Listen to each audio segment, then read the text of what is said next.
खाई सबले वाला बड़ भीनु शर्मा सीता जेवाना बनावेली बड़ भीनु शर्मा सीता जेवाना बनावेली जेवे के राम जेवेल हनुमान हो भरत पूछे के कैसे कहाँ गइले राम हो भरत पूछे के कैसे जौन बने राम गइले ओही बने लक्ष्मण जौन बने राम गइले ओही बने लक्ष्मण हमरे मन के नहीं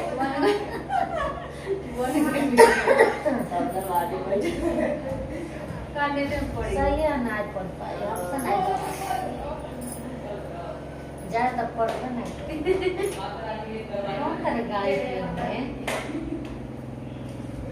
कहाँ मजे जन्म श्री राम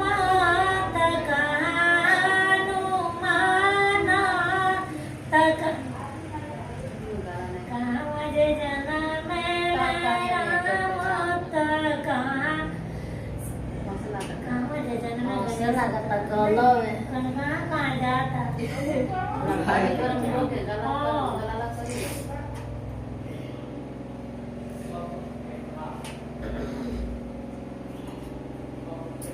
झूठ मन देख लेना क्या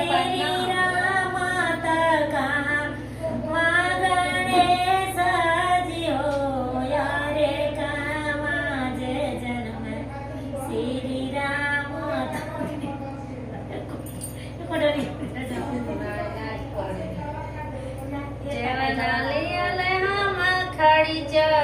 कठिया खोली न प्रभु जी शीशा लगली केवड़िया खोली न प्रभु जी कैसे के खोली शीशा लगली केवड़िया सुतल बाड़ी न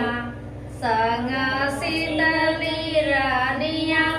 सुतल बाड़ी संगमा तोहर सवतिनिया सुतल बाड़ी एक आजमा गढ़वा से बरैल बोलाई बे कटयो देवे ना शीशा लगली केवड़िया कटयो देवे ना एक हाथ धरबो में सवतिन के झोटवा तू सरे हाथ पातर पिया के झूलो पिया दूसर